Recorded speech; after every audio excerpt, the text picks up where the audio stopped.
All right, Namo Vishnu Padaya Krishna Prasthaya Bhutale Shivara Bhaktivedanta Swaminiti Namine Namaste Sarasvata Deve Gauravani Pacharine Nirvishesha Shunyavani Pshatade Shatarine Shri Krishna Chaitanya Prabhu Nityananda Shri Advaita Gadara Shivasari Gaura Bhakta Vrinda Hare Krishna Krishna Krishna Hare Hare Hare Rama Rama Rama Hare Hare. So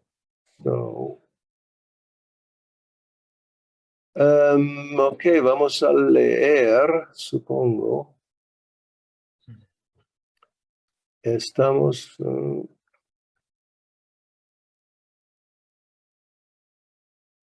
lo que yo tengo, como hace ya un tiempo, que no...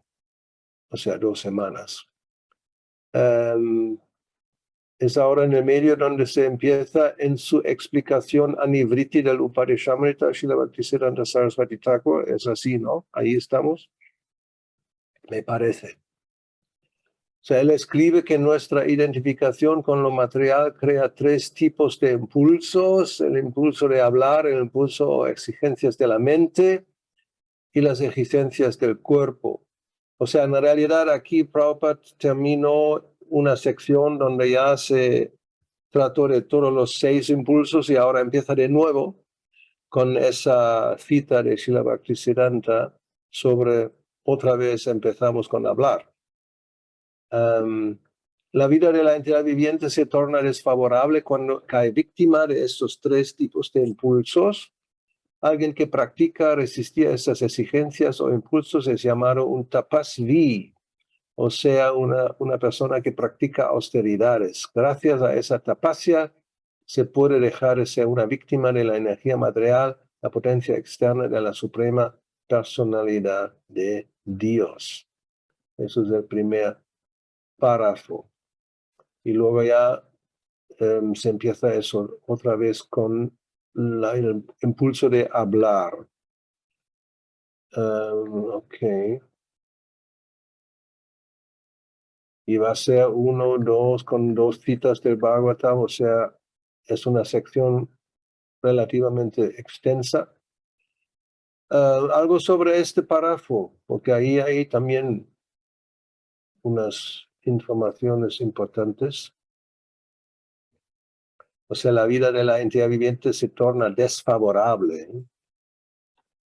cuando somos víctimas de esos 3 tipos de impulsos.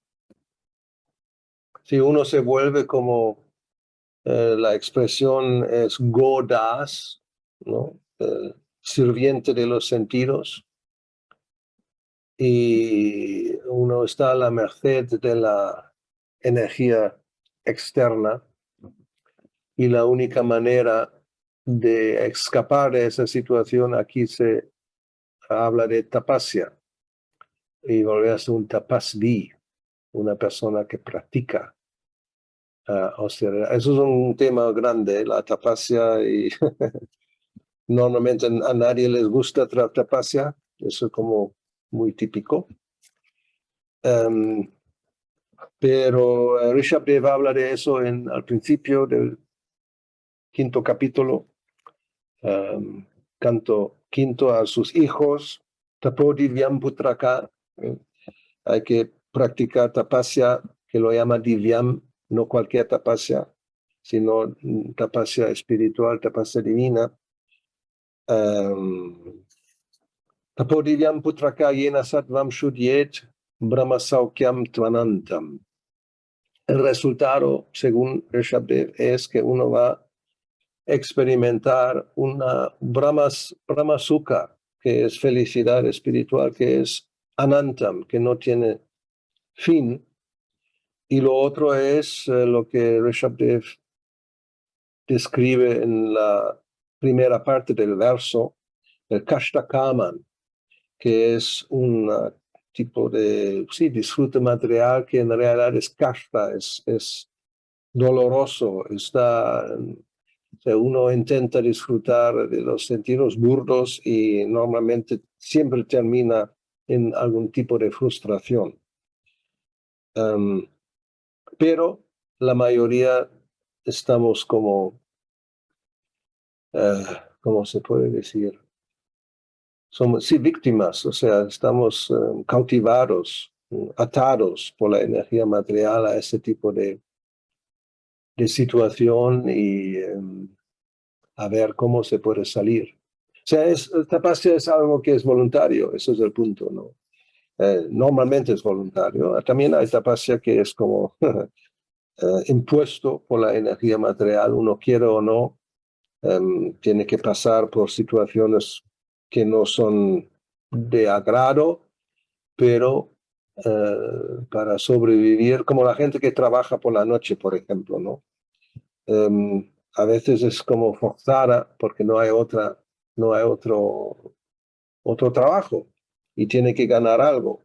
O trabajos que son peligrosos, que son desagradables, especialmente personas que no tienen ninguna formación profesional, al final terminan con trabajos que nadie más quiere hacer, ¿verdad? Y lo aceptan porque no queda otra. Es una tapasya, ¿no? También tiene que levantarse a veces muy temprano por la mañana los que trabajan con la basura, ¿no? Los basureros. Um, en las grandes ciudades normalmente lo hacen todo por la noche o la madrugada, no durante el día porque hay demasiado tráfico, o sea, no. Se hace cuando no se ve, cuando todo el mundo duerme menos ellos. Y obviamente es algo súper desagradable, pero todo esto se hace, es una tapasya para luego poder disfrutar un poco.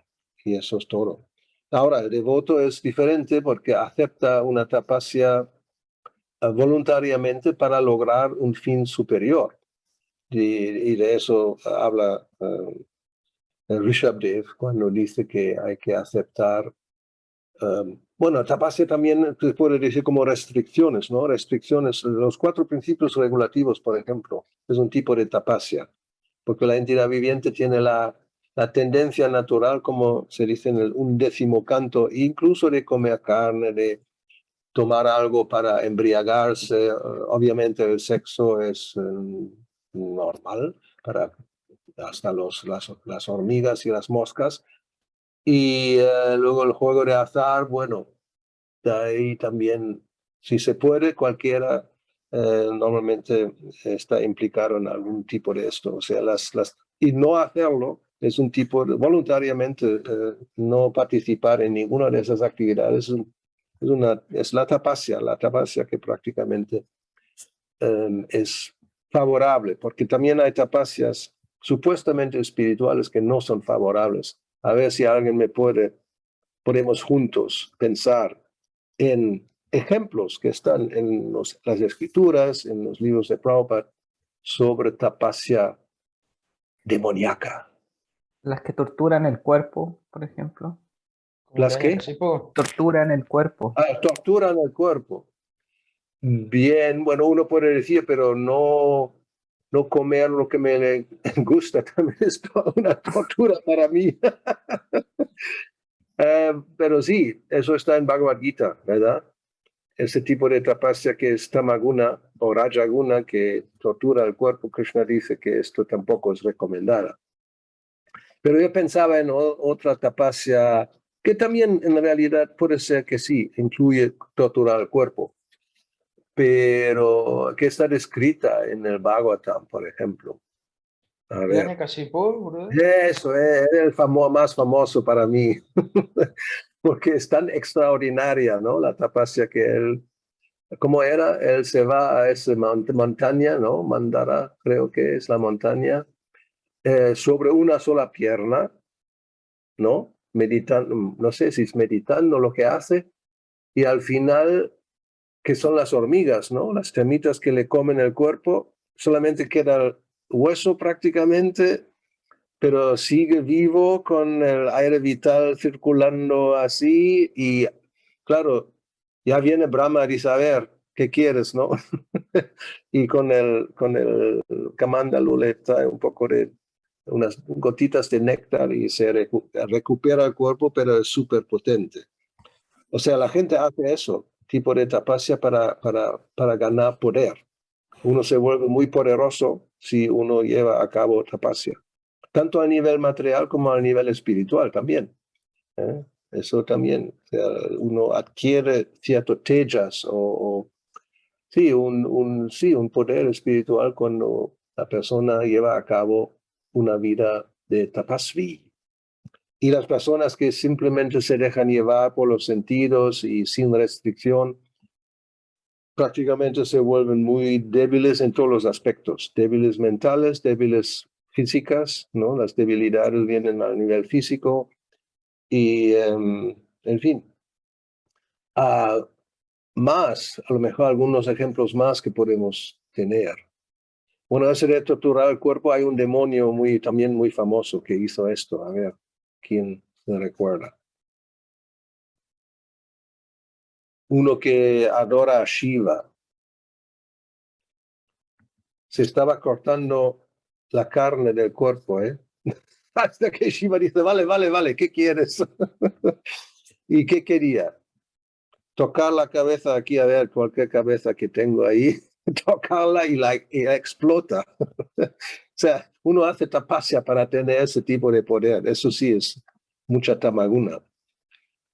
¿Y cómo se venció a ese demonio? Vino Krishna en una, no sé qué era, alguna forma que le dice al demonio, que tú te lo crees, eso te está engañando, eso no funciona, ¿no? Tienes que pruébalo. Se toca la cabeza y explota. O sea, esto no creo que es recomendado como tapasya. A ver, he hablado mucho, ya termino. Comentarios y preguntas, por favor.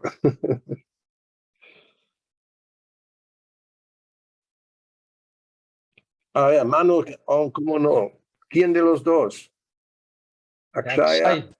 o Giri? Hare Krishna, gracias. Ok, adelante. Justo el tema del control de los sentidos, y justo un devoto me mandó un video de esto que está circulando, de los Illuminati que vienen controlando la humanidad y que van a controlar la humanidad y toda esa historia. Y yo le dije, mirá, lo que nunca hablan estos videos es de que la gente es controlada porque no pueden controlar los sentidos. Entonces la pregunta, dos preguntas, si corresponde, o sea, está acertado lo que pienso, y si en algún momento la humanidad no fue controlada por la gente que está más arriba, ¿no? Que tiene el dinero, lo que sea. ¿En algún momento eso existió, que no fue controlada, que la humanidad fue libre? A ver si lo puedo repetir. Creo que acústicamente no me queda muy claro. Si controlan o no controlan, ¿a quién? Claro, o sea, el punto es que si las personas no controlan sus sentidos, sí la pueden controlar, ¿no? Si eso es correcto.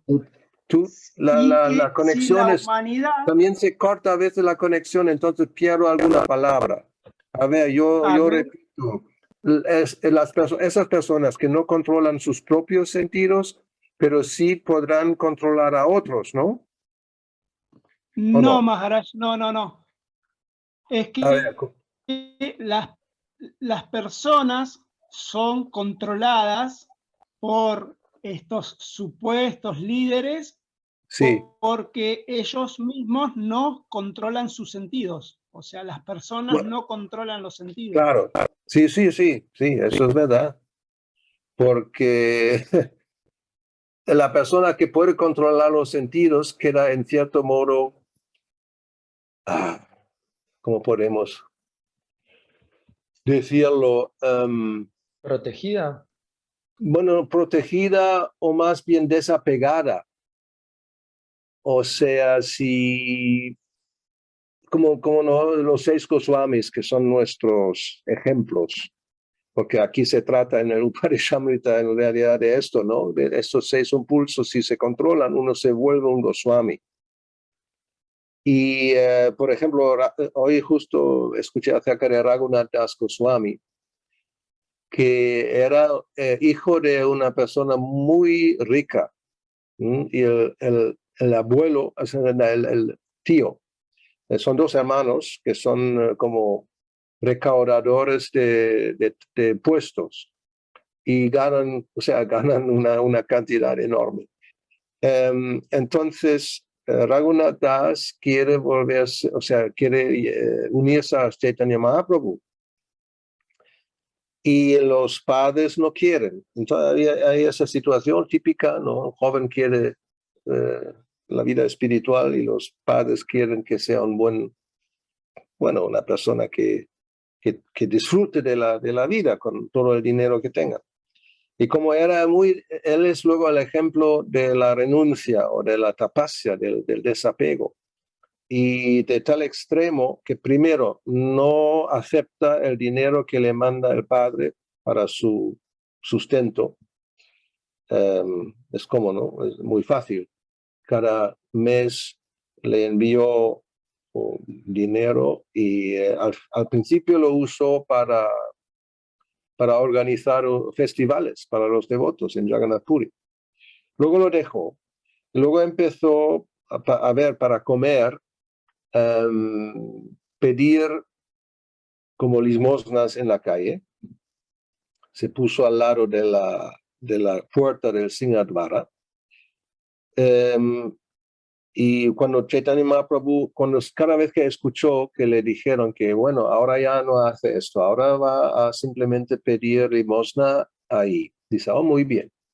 Y de repente ya no está ahí. Ahora, ¿cómo sobrevive? Pues ahora simplemente va a los puestos de caridad y le dan algo. Y de repente ya no hace esto. ¿Y qué? ¿Cómo? Y muy bien, ¿ahora qué hace? Pues ahora simplemente va y recoge los alimentos que ya hacen medio podridos, que se tiran y que ni siquiera las vacas quieren comer porque ya están como pasadas.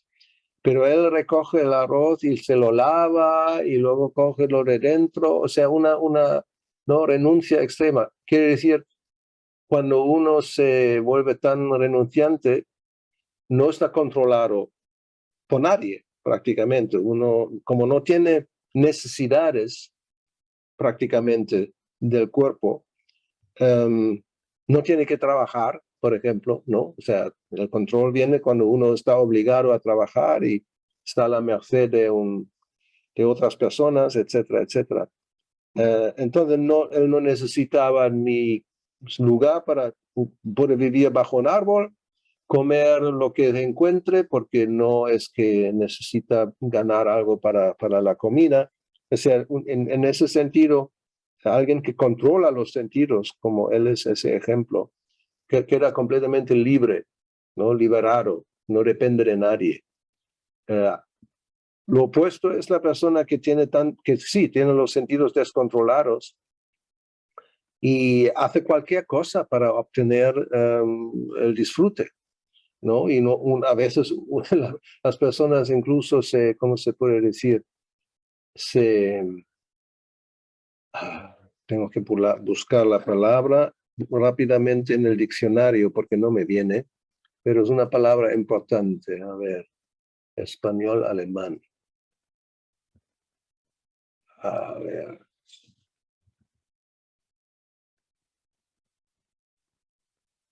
Ajá. Sí, se humillan ante otras personas, ¿verdad? Se rebajan, ¿se entiende, no? Ya uno pierde prácticamente como el sentido de valor o de la dignidad, ¿no? De la propia dignidad, solamente porque quiero lograr. Uno está dispuesto a hacer cualquier cosa, simplemente que dame esto o dame dinero o lo que sea. O sea, sí, las personas que tienen los sentidos descontrolados fácilmente son controlados por aquellos que le pueden proveer el disfrute de los sentidos. Explicación muy grande para esa pequeña observación. ¿Sí o no, Akshay? Sí, Maharaj, sí, me gustó. Perfecto. Bueno, Una Eso lo cosita puedes más aplicar, quería- observamos cómo el mundo funciona, se ve en muchas partes. Sí, una persona se rebaja también, ¿no? Se rebaja, se humilla porque necesita, ¿no? Va así, ven, aquí, dame. Y las personas que sí tienen el poder, ¿no? Lo explotan a esas personas porque saben que no tienen otro remedio, tienen que aceptar prácticamente, o incluso en los trabajos pasa, que como hemos mencionado, alguien no tiene formación, no tiene mucha cualificación, tiene que aceptar prácticamente cualquier trabajo y luego dentro del trabajo unas condiciones que prácticamente están contra de la ley, porque son muy de explotación, pero lo acepta porque no le queda otra y se humilla y se rebaja para obtener luego el dinero que se le pagan y a veces no pagan todo o exigen horas extras sin pagar y la persona está dispuesta porque no, como tiene los sentidos descontrolados, necesita y de esa manera uno sufre muchísimo. O sea, el control de los sentidos también nos lleva a sufrir un poco menos en el mundo material. Porque también cuando uno no obtiene los objetos de los sentidos, que puede ser por los motivos que sea, ¿no? Uno depende, especialmente como tipo adicción. Uno quiere tener esto, pero no está a su alcance. Hay mucho sufrimiento. Si uno está encima, que no necesita, como Raghunath, no necesita esto, no necesito, entonces se queda tranquilo. Sí, Maharaj, entiendo. Perfecto. Ok, Una cosita más quería preguntarle, que le había dicho, no sé si se escuchó, a ver. que si la humanidad en algún momento estuvo libre y no fue controlada, como, o sea, por un grupo de gente. Si eso alguna vez pasó, porque la gente sueña con eso, aunque antes eran libres y ahora están siendo controlados. Como que están descubriendo eso ahora. Hay muchos grupos que están descubriendo que hay un orden mundial que está controlando a la gente como si antes no hubiera pasado. A ver, tengo aquí en el chat Govinda Nandana. Podría decirse que este texto, la traducción, así como el significado, últimos párrafos, está direccionado a swamis o goswamis específicamente o a la generalidad de las personas también. Bueno, vamos a juntar las dos cosas. Bueno, en primer lugar, como Prabhupada explicó al principio, en el prefacio, la idea es que todo el mundo se vuelva Goswami o Swami, ya sea con el título o sin título, ¿no? Es como Krishna habla en la Bhagavad Gita de sannyas o de... Y Prabhupada siempre enfatizó que esto no significa que uno cambie el color de ropa, sino es una cuestión de conciencia. Y también hay personas que no son oficialmente swamis o goswamis, pero son más goswamis o swamis que son oficialmente swamis o goswamis, para que esté claro. El otro, yo creo que si va, bueno, en primer lugar, en el mundo material todo el mundo está controlado, eso ya está claro. Si es necesariamente por otras personas, eso ya no siempre. O sea, a ver, en la cultura védica, bueno, si empezamos con la cultura védica, todo el mundo reconoce que hay primero, ¿no? un supremo, en el Varnashram Dharma, y los que son la cabeza son los brahmanas, y prácticamente todos los demás siguen la instrucción de los brahmanas, y los kshatriyas administran. O sea, sí hay una jerarquía y hay un control. Y finalmente el último controlador es Krishna, porque los brahmanas supuestamente son conscientes de Krishna, ¿no? Conocen al Brahman. Ahora, si vamos a una civilización que no es védica, yo por pensar en un poco cómo está la situación ahora. Cuando más las personas las personas viven en ¿cómo se puede decir? Una situación local, donde todo lo que necesitan tienen en su entorno. Eso es lo que Prabhupada prácticamente no solamente aconsejó, era su visión, ¿no? Para los devotos en la conciencia de Krishna, de depender menos de esa civilización artificial que tenemos, hemos tenido hace 60 años y hoy día es peor. Cuando se habla de la aldea global, ¿no? Esa globalización que la gente piensa que es un gran avance, es al revés, es dependiendo más y más prácticamente a todo el mundo de unos pocos mecanismos que funcionan a nivel global. Y si algo falla, como ahora, ¿no? Con la guerra aquí con Ucrania, por ejemplo, la energía. Europa en muchos aspectos depende del petróleo ruso. Así es. O sea, hay otros fuentes, obviamente, ¿no? América y está Arabia Saudí, pero actualmente reciben prácticamente todo el petróleo viene de Rusia, porque está más cerca. Y el gas también, el gas natural. Y ahora, como ha empezado ese problema, ya están rápidamente mirando alternativas, pero es un poco tarde. Y supone que sea difícil. Y eso no debería ser así. Que uno depende, como están planeando ese gas, ¿cómo se dice? Gasoducto, ¿no? Las pipelines, ¿cómo se llaman? Gasoducto. Ok. Que imagínate, vienen de Rusia, quién sabe de dónde, puede ser Siberia, qué sé yo, ¿no? O sea, eso es enorme. Tú miras Rusia en el mapa y ves, es enorme. O sea, Europa es como una pequeña cosa y Rusia es como, no sé, 10 veces más extenso. Tiene varias, ¿cómo se dice? Estas zonas horarias, ¿no? Porque llega prácticamente donde la China, o sea, encima, ¿no? Hasta donde el mar, al otro lado está Japón. O sea, y miles y miles de kilómetros vendrá un gasoducto para luego llevar gas a Alemania o a Francia o donde sea. Y dependen para cocinar de ese gas, prácticamente.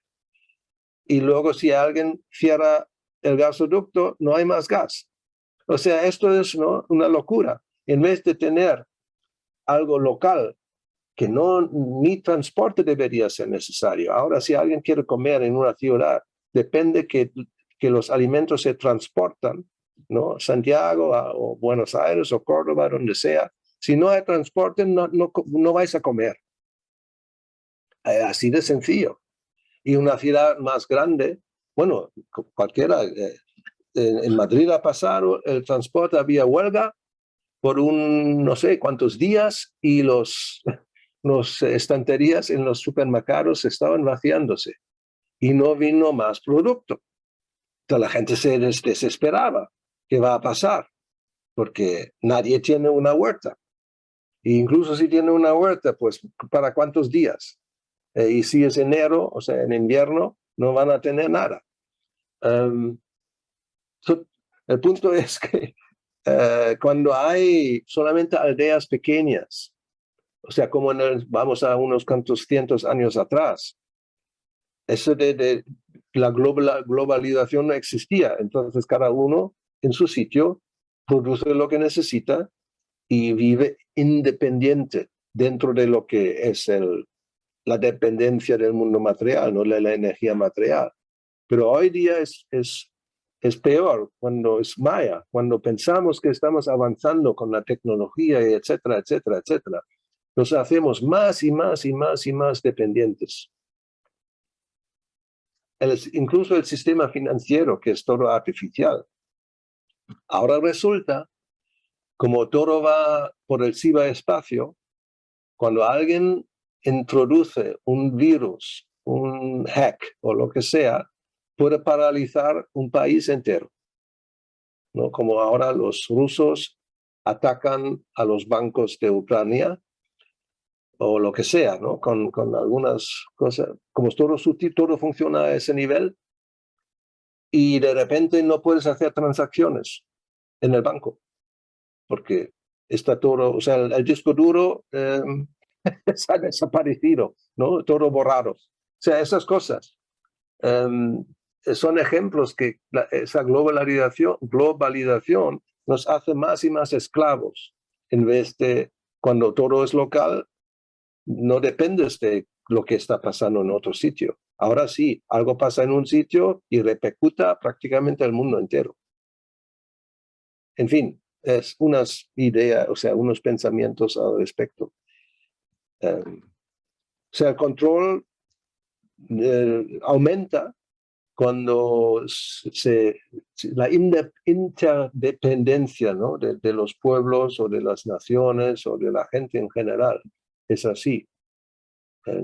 Y Robert nos dijo, hay que hacerlo justo lo opuesto, ¿no? Pequeñas comunidades rurales donde uno tiene las tierras con las vacas y todo lo que se necesita se produce allí. No hay que depender que algo, si quiero comprar ropa, pues tiene que venir de Vietnam o de Bangladesh. Y si no viene, pues no hay nada. O sea, hoy día no, todo viene de China. Eso es otra cosa. Se han hecho dependiente prácticamente en los países aquí en Europa, prácticamente nadie fabrica aquí porque es caro. Todos los outsourcing, ¿no? Lo hacen en la China, luego lo importan y eso piensan que es toda una ganancia, pero no. Si algún día los chinos dicen, ya no vamos a enviar nada más, entonces todo se paraliza. En fin, unas ideas. Pero ya es muy tarde, ¿no? Todos formamos parte de esta rueda de la sociedad y, a ver, ojalá que todo siga funcionando, pero mejor es prepararse para el día cuando esto colapsa. En fin, estamos hablando de esto hace 50 años ya, ¿eh? Yo me acuerdo cuando era el 74, creo, era la gran 4 o 5, el gran miedo de la Tercera Guerra Mundial. Y sí, claro, los devotos pensaban, ¿y qué va a pasar? ¿No? Y cuando todo colapsa, es como, se vive en una ciudad, ¿qué va a pasar? ¿Dónde vamos a comer? Y ahí había algunos empujes, sí, para hacer una granja, pero hacer una granja no es nada fácil si no eres granjero, si no es agricultura, es un poco un sueño, ¿no? Porque nadie quiere trabajar.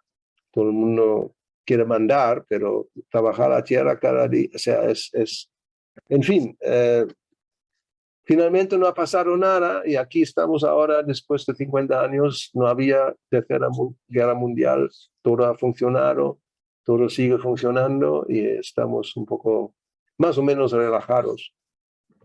Pero es un sistema muy frágil y por lo tanto Prabhupada lo vio, dice, esto no puede durar. Y todo el mundo lo sabe, pero nadie sabe cómo pararlo. Entonces, ya veremos. Y si no estamos preparados, simplemente vamos a sufrir, eso es seguro. O sea, como Raghunath Das Goswami, si no tienes que comer y no dormir, pues no hay problema.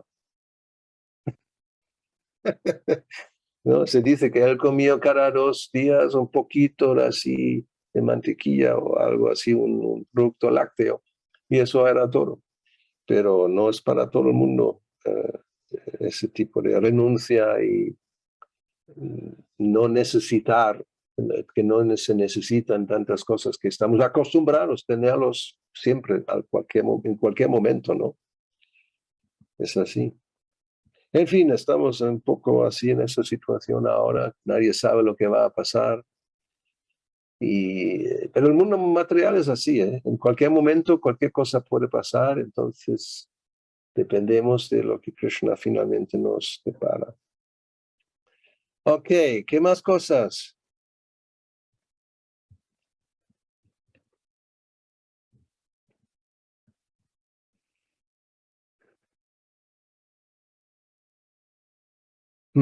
Silencio.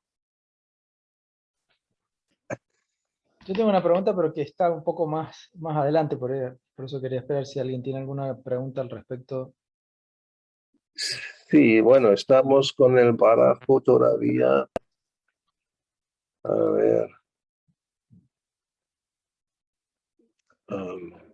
Sí.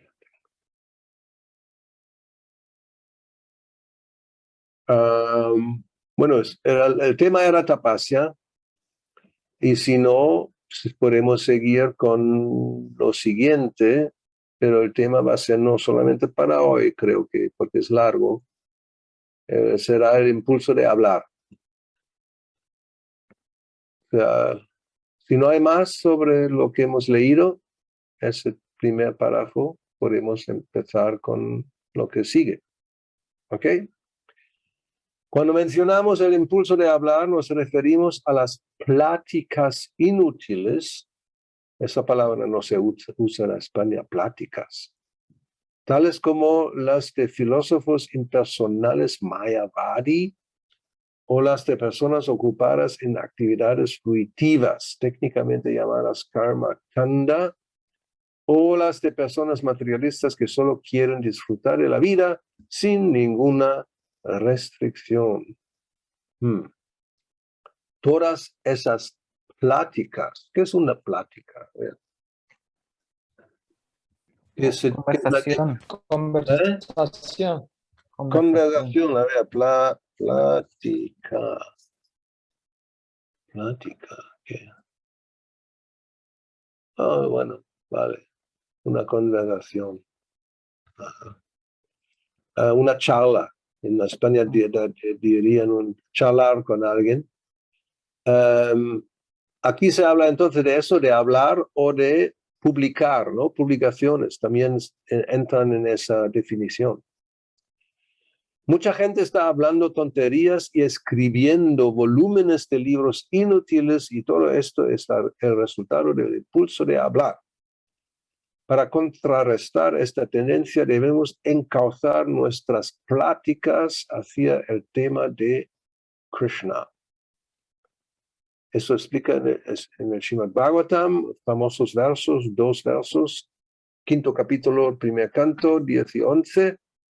Las personas santas consideran como un lugar de peregrinación para los cuervos aquellas palabras que no describen las glorias del Señor, quien es el único que puede santificar la atmósfera de todo el universo. Las personas completamente perfectas no sienten ningún placer ahí, pues son habitantes de la morada trascendental. Y la otra es el famoso Tatvak Visargo Janataga Viplavo. Por otro lado, la literatura que está colmada de descripciones sobre las glorias trascendentales del nombre, la fama, las formas, los pasatiempos, etcétera, del ilimitado Señor Supremo, constituye una creación diferente y llena de palabras trascendentales encaminadas a ocasionar una revolución en la vida impía de la errada civilización de este mundo. Tales obras literarias trascendentales, aunque estén compuestas de manera imperfecta, son oídas, cantadas y aceptadas por los hombres purificados que son completamente honestos. Y para terminar, la conclusión es que solo podemos abstenernos de las pláticas inútiles y disparatadas cuando hablamos acerca del servicio devocional a la Suprema Personalidad de Dios. Siempre debemos esforzarnos por utilizar nuestra facultad del habla con el propósito exclusivo de iluminarnos con conciencia de Krishna.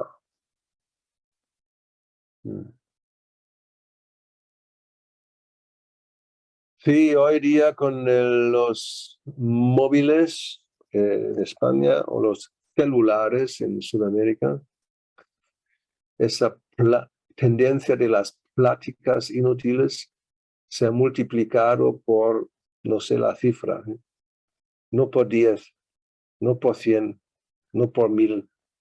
Yo creo que no hay número suficientemente largo. Es alucinante. Y esto es algo también, como el Internet mismo. Yo me recuerdo cuando empezó, empezó más o menos paulatinamente al finales de los 80. 89, 90, creo que hemos tenido el primer módem para mandar un email, que era toda una película para conectarlo y sonir. Y al final se podía mandar algo súper lento. Y en ese entonces alguien sugirió que con el tiempo, porque no había páginas web prácticamente, pero eso va a ser el futuro. Y uno piensa, ¿cómo va a ser el futuro? ¿Es esto? ¿No? Y ahora miras atrás, son, bueno, casi 30, sí, más de 30 años han pasado. Y teléfonos móviles no existían. Bueno, existían, pero eran aparatos enormes, grandes, solamente para empresarios súper ricos que lo tenían en su coche. Y era para, no sé, un puñado de gente en el país. Nadie más tenía eso. Y cuando empezó, más o menos sobre el 2000, por ahí, ¿no? Hace 20 años, 25 años, empezó poco a poco, y hoy día uno no tiene uno tiene 2 o 3, o depende cuántas manos tienes, ¿no? Si eres de Vaikunta, tienes 4. Total, y eso todo viene por la ansia, y luego está hablar de qué, ¿no? Todo el mundo está siempre dependiente o es un mensaje que es lo mismo, como aquí se pone escribir, o escribiendo algo en Facebook, o en Twitter, o en Instagram, o directamente hablar. Esa tendencia de hablar de qué, ¿no? O sea, ¿es algo importante? No, en absoluto. Prácticamente el 99% de los mensajes o de las cosas que se hablan no son necesarias.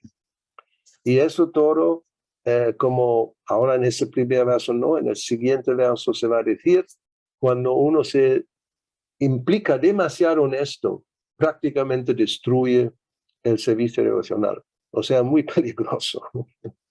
Eso es el punto. Muy peligroso.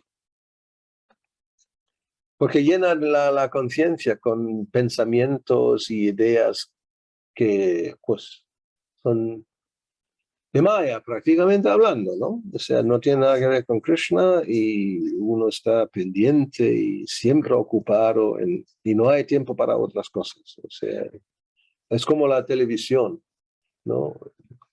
Cuando yo era pequeño, un canal en blanco y negro a partir de las 7 de la noche. Eso era todo lo que había. Siguiente paso, un segundo canal, ¡wow! Y en color. Y luego ya empezamos antes, a lo mejor a las 3 de la tarde. El siguiente paso, que ya por mediodía había la primera entrega de las noticias, y así. Y luego el tercer canal. Oh, my God, ahora tenemos que elegir entre 1, 2 y 3. Y peleas en la familia. Yo quiero ver el programa de la primera. No, está en la tercera, es mejor. Y no, ya tenemos que tener 2 televisores. Uno para los niños, uno para los... Luego, cada uno lo suyo. Y al final es así con... ¿Cuántos hay? Cientos de canales. Y uno está desesperado porque quiere ver 10 cosas a la vez, pero la cabeza no da. Complicado, ¿eh? Y todos son las pláticas inútiles, prácticamente. Bueno, Yes. hay, bueno, una pregunta, siempre voy a la vida personal, digamos, uno que tiene que, por ejemplo, en el caso del trabajo, que encima mi trabajo es como muy sociabilizable, básicamente, porque estoy con mucha gente y están los grupos de WhatsApp de los profesores. Oh, my God. Los grupos de los profesores que no están de acuerdo con esos profesores. Los grupos de la familia. Los grupos de la familia que vienen con la otra. Y entonces, si uno únicamente hablase de Krishna, en esos lugares queda como un fanático y generaría rechazo. Entonces tiene que tener también la conciencia, ser como un Goswami prácticamente, controlarse de qué, pero no quedar afuera, ¿no? Algo así. Yo no estoy en ningún grupo, qué bueno. Me pusieron una vez en uno y después de recibir unos cuantos mensajes, me voy a salir de ahí. Porque solamente, o sea, no, que no, ¿eh? O sea, sale de todos los grupos. Es lo mejor que puedes hacer. ¡Imposible! Y hay algunos que se puede, pero hay otros que no. Bueno, si algunos se fueron, ¿por qué no tú? No, digo, algunos grupos se puede salir, pero por ejemplo los del trabajo, que son de todos los profesores que están ahí, y a veces hablan cosas del trabajo y otras veces comentan y hablan otras cosas, y está ahí, el celular suena y uno chequea. Bueno, están los grupos obviamente que tengo con devotos, con servicios, que esos son los grupos bien activos, pero Que lo son los demás uno... peores, ¿eh? Sí, también.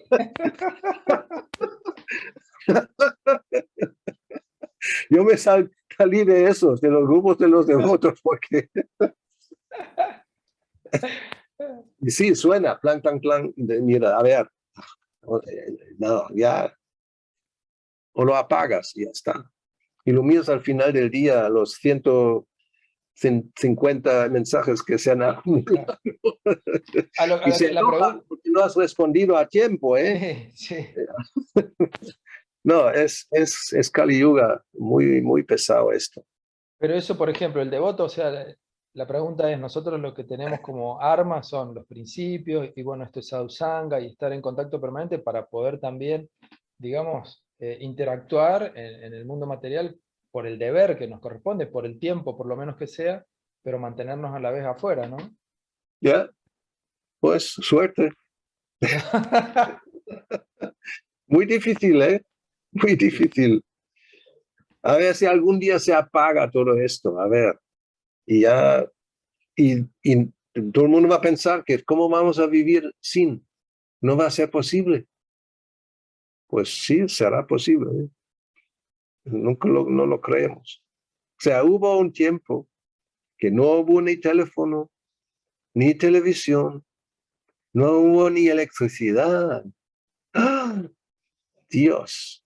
Y hubo no mucho que no hubo internet. No existía. Y no sé, hemos sobrevivido. Yo conozco todavía los tiempos sin internet. Algunos de los jóvenes no lo pueden ni imaginar, ¿no? Que no hay celular y no hay internet. ¿Cómo se puede vivir? Imposible. Pero eso es como otro ejemplo de la dependencia, ¿no? Nos hemos hecho dependientes. Si ahora uno no puede tener su teléfono durante un día entero, es un desastre, es una catástrofe. Porque a lo mejor sí, exactamente, si es para el trabajo, uno ya no está en conexión y pierde a lo mejor un negocio o pierde un no sé qué, pero no debe ser así, ¿no? Que tanto dependiendo de esas cosas, que si no funciona algo, prácticamente la vida se desintegra, ¿no? Eso es como absurdo. ¿Cómo puede ser? Ah, la mano de María Victoria, que nos habla de su propia experiencia. A ver, Mi adelante. experiencia. Tengo una duda con esto de la dependencia por un lado y la autonomía. Porque, por ejemplo, en el campo en realidad no tengo, hay Sí. unas paneles solares. Con los paneles solares abastece a la bomba de agua sumergible, entonces ya está libre de la dependencia del agua de la red. Pero depende de una tecnología más sofisticada, que es la bomba sumergible y los paneles solares. Entonces, sigue habiendo una dependencia de la tecnología que no sé si es mejor o si es peor. Bueno, yo creo que es mejor porque la red afuera dependes de afuera. Los paneles solares, si están en buenas condiciones y la bomba la cuidas, van a seguir funcionando, ¿no? No depende de que otros apagan o no apagan el Sí, suministro. En el mundo material dependemos, incluso ya paneles solares dependen del sol. Si no hay sol, pues no habrá electricidad. Y a Pero largo, perdón. es así, o sea, todos dependemos, sin ninguna duda. Y al final dependemos de que llueva y pues, si no, tampoco no va a crecer nada. Y eso pasa en algunos lugares, hoy, ahora mismo. O sea, ahí están los agricultores y no ha llovido durante los últimos 3 años. Y en África hay unos sitios donde el 70% de los animales domésticos, o sea, se han muerto. Están ahí tirados por falta de poder beber. Eso es claro, son situaciones extremas, pero es así, o sea, dependemos siempre. Cuando estamos intentando ser conscientes de Krishna, también simultáneamente hay que usar la inteligencia de meterse en un sitio, en unas condiciones donde la dependencia sea, como hemos mencionado, lo menos posible. Poder producir los propios alimentos, o por lo menos una gran parte de esto, es mejor que simplemente depender que el supermercado al lado siempre tenga las estanterías llenas, ¿no? A lo mejor, como la autosuficiencia, que no dependemos de nadie, no es nada fácil. Pero más renuncia que hay, como en el caso de Raghunath, si no hay que comer tanto, ya dependemos menos, ¿no? Si yo necesito, o yo pienso, yo necesito una larga lista de diferentes tipos de alimentos, que incluso una gran parte de estos no son necesarios, son tipo de lujo, son para la lengua únicamente, no son para vivir. Si uno puede minimizar esto, también uno se hace menos dependiente. O sea, es un estilo de vida. Paneles solares y una bomba con agua propia es mejor que estar conectado con la red. Si funciona todo. Entiendo. ¿No? Ahora, mejor vivir cerca de un río que funciona, que no esté contaminado.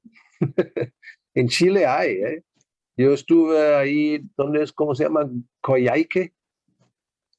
Sí, tú sabrás, ¿no? Mahabao está más o menos al sur. Ahí hubo unos devotos y me llevaron, pues, desde Coyhaique con un, 4x4. Yo creo que eran, no sé, 4 o 5 horas entrando donde están los glaciales, no sé, la zona ahí. Y ahí paramos donde un río y tal cual bebemos del río, porque no hay nada que puede contaminar el río, que viene de las montañas. Y si uno, o sea, tener algo así es como tener oro, Hoy día es como un lujo, porque incluso el agua que viene de la ciudad está con químicos, quién sabe lo que sea. Y depende de que funcione o no funcione, porque a veces pues simplemente no hay. En fin, y lo mismo con los alimentos, ¿no? Como hemos mencionado, si hay un buen campo y va produciendo y la tierra es buena, uno no depende que las cosas vienen con transporte. En fin, pero una persona sola, ¿cómo va a hacer? Tampoco es fácil. Por eso uno tiene que estar con los devotos y, o sea, normalmente son aldeas que funcionan, ¿no? Hay varias personas, algunos tienen un tipo de oficio y se ayudan el uno al otro y más o menos la cosa funciona. Una persona sola, muy difícil, a menos que seas un yogi en una cueva que no necesita nada, pero la mayoría no estamos en ese nivel. O sea, los yogis son también, ¿no? ¿Por qué pueden sobrevivir? Porque prácticamente no comen. Si uno no tiene que comer, una gran parte del problema está resuelto. Pero si hay que comer cada día y a lo mejor no uno solo, solamente hay una familia también, ya es, ¿no? La cosa se complica. So, a ver, 3 minutos tenemos todavía. Último comentario. A ver, cuéntanos, como estuviste en el sur, ¿no? De Chile, donde hay mucha agua, dijo Jayashree, ¿o no? No, ella está de vuelta, yo estoy aquí en Mantagua. Ah, donde hay agua, ¿no? Mantagua. Un manantial de agua. Sí, yo me quedé acá. Pero ella cuenta que sí hay todavía mucha agua, ¿no? En el sur, sí. Sí. Pero en donde estáis vosotros tampoco es tan fácil, ¿no? Ahora ha funcionado bien el sistema interno de agua que hay donde vivimos. Ha funcionado bien. De hecho, ahora en el verano ha habido bastante agua, más de lo que hubiéramos pensado. No hemos tenido problemas de cantidad de agua. Pero, pero sí Eso es es un otro problema cuando hay demasiado, ¿no? Tampoco es bueno. Pero sí es un problema que está empezando en Chile de a poco a avanzar cada vez más con el tema de la desertificación. Entonces, a la zona central ya está llegando la parte de la sequía. Hay muy poca lluvia, entonces los lagos están bajando, los ríos igual, llueve muy poco. Y eso ya está pasando en la zona central de Chile. Antes llovía mucho más. Entonces en los inviernos Eso llueve está en poco. todas partes, ¿eh? Muchas partes así que antes, como ahora con el cambio climático, antes tenían lluvias regulares, no sé qué, no sé cuánto, y ahora pasa eso. En España también mucho, hay de esa desertificación, ¿no? Que se vuelve un desierto. Sí, sí, sí. ¿Y cómo está eso en Córdoba o en Rosario? ¿Lo mismo? Sí, sí, lo mismo. El tema de las lluvias ha mermado bastante. Ahora, por suerte, llovió un montón y se volvió a llenar todo el lago, pero venía el verano bastante poca agua. Y Decí- donde sí tienen un problema enorme es California, ¿eh? Ajá. Tú mira lo miras en internet, para eso es bueno, ¿eh? No han tenido, ahí está, hay mucha agricultura y no saben qué hacer, porque las ciudades grandes como Los Ángeles también necesitan beber y los otros necesitan producir, si no, no se comen, pero no hay agua. O sea, prácticamente estos, los embalses que hay, están como, no sé, a un 20%, un 30% y no viene lluvia. Ahora es invierno. O sea, no, eso pasa. Y a veces en el pasado, en la historia, pueblos enteros se mudaron, dejaron el lugar, toda la ciudad, porque no había más agua.